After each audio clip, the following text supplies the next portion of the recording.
वचन। आओ बच्चों, अब हम इन वाक्यों को पढ़ते हैं। पेड़ पर तोता बैठा है। पेड़ पर तोते बैठे हैं। मेज पर पुस्तक रखी है। मेज पर पुस्तकें रखी हैं।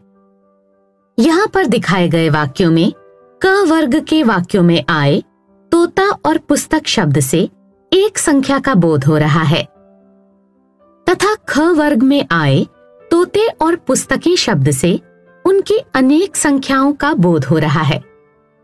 एक और अनेक संख्या का बोध कराना ही वचन कहलाता है। आओ बच्चों, वचन के भेदों के बारे में पढ़ते हैं। हिंदी में वचन के दो भेद होते हैं, एक वचन, बहुवचन। आओ बच्चों, एक वचन के बारे में पढ़ते हैं। एक वचन शब्द के जिस रूप से उसके एक व्यक्ति, वस्तु, स्थान या प्राणी होने का बोध हो, उसे एक वचन कहते हैं। आओ बच्चों, इसको कुछ उदाहरणों के द्वारा समझते हैं। चूहा, रस्सी, केला, मूर्ति, लड़की आदि एक वचन है। आओ बच्चों, बहुवचन के बारे में पढ़ते हैं।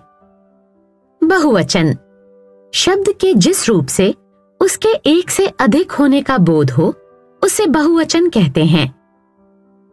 आओ बच्चों, इसको कुछ उदाहरणों के द्वारा समझते हैं। चूहे, रस्सियां, केले, मूर्तियां, लड़कियां आदि बहुवचन है। आओ बच्चों, अब हम वचन की पहचान के बारे में पढ़ते हैं। वचन की पहचान दो प्रकार से की जाती है। एक, संज्ञा सर्वनाम शब्दों के द्वारा। जब किसी संज्ञा या सर्वनाम शब्द द्वारा उसके एक या एक से अधिक होने का बोध हो।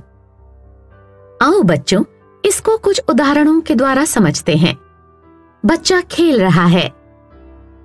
बच्चे खेल रहे हैं। गाड़ी समय पर चली गई। आजकल गाड़ियां देरी से चल रही हैं। मैं 8वीं कक्षा में पढ़ता हूं। हम पिकनिक पर जा रहे हैं। बच्चों, यहाँ पर बच्चे, गाड़ियां और हम, बच्चा, गाड़ी और मैं संज्ञा तथा सर्वनाम शब्दों के बहुवचन हैं। क्रिया द्वारा कुछ संज्ञा शब्दों का रूप एक वचन तथा बहुवचन में समान होता है। ऐसे शब्दों का वचन क्रिया द्वारा जाना जाता है। आओ बच्चों, इसको कुछ उदाहरणों के द्वारा समझते हैं। एक वचन, बहुवचन। डाकू पकड़ा गया। डाकू डाका डालकर भाग गए। विद्यार्थी पढ़ता है। विद्यार्थी पढ़ते हैं। बच्चों, यहाँ पर भाग गए तथा पढ़ते हैं गया और पढ़ता है क्रिया के बहुवचन हैं। आओ बच्चों, एक वचन के स्थान पर बहुवचन का प्रयोग करके देखते हैं। सामान्यतः हिंदी में एक वस्तु, व्यक्ति, स्थान के लिए एक वचन तथा एक से अधिक के लिए बहुवचन का प्रयोग किया जाता है, परंतु कभी-कभी एक वचन के स्थान पर बहुवचन का प्रयोग किया जाता है। आदर तथा सम्मान के अर्थ में एक वचन के स्थान पर बहुवचन का प्रयोग किया जाता है। आओ बच्चों, इसको कुछ उदाहरणों के द्वारा समझते हैं। क, पिताजी सो रहे हैं। ख, मंत्री जी आए हैं।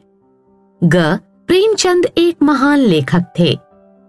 यहाँ पर दिखाए गए सभी वाक्यों में पिताजी, मंत्री जी और प्रेमचंद्र एक वचन है, परंतु इनके लिए आदर सूचक हैं तथा थे बहुवचन की क्रियाओं का प्रयोग किया गया है। कभी-कभी बड़प्पन दर्शाने के लिए मैं के स्थान पर हम का प्रयोग किया जाता है। इसके उदाहरण हैं, नेताजी बोले, अभी हम एक सभा को संबोधित करने जा रहे हैं।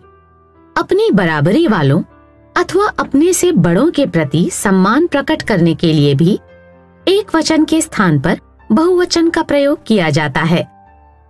इसके उदाहरण हैं, रचना ने अपनी सहेली से पूछा, क्या तुम भी सिनेमा देखने चलोगी? आओ बच्चों, वचन संबंधी कुछ ध्यान देने योग्य बातें जानें। जो संज्ञा शब्द समूह या समुदाय को दर्शाते हैं, उनके लिए एक वचन का ही प्रयोग किया जाता है। समूहवाचक संज्ञाओं के लिए भी एक वचन का प्रयोग किया जाता है। इसके उदाहरण हैं क, आंदोलनकारियों की भीड़ वहां एकत्रित थी। ख, हमारी कक्षा भी समूह गान प्रस्तुत कर रही है। द्रव्य पदार्थों तथा धातुओं का बोध कराने वाली जातिवाचक संज्ञाओं के लिए सदा एक वचन का प्रयोग किया जाता है। आओ बच्चों, इसको कुछ उदाहरणों के द्वारा समझते हैं। खाड़ी देशों में बहुत तेल मिलता है। आजकल सोना बहुत महंगा हो गया है। माँ ने बाजार से शुद्ध घी मंगवाया। कुछ शब्द जैसे आसमान, वर्षा, सत्य, अहिंसा, परोपकार के लिए सदा एक वचन का प्रयोग किया जाता है। आओ बच्चों, इसको कुछ उदाहरणों के द्वारा समझते हैं। आसमान खुल गया। रिमझिम रिमझिम वर्षा हो रही है। प्राण, होश, आंसू, हस्ताक्षर, लोग, दाम, दर्शन शब्दों के लिए सदा बहुवचन का प्रयोग किया जाता है। आओ बच्चों, इसको कुछ उदाहरणों के द्वारा समझते हैं। नींद में ही रोगी के प्राण निकल गए। इस पत्र पर मैंने अपने हस्ताक्षर कर दिए।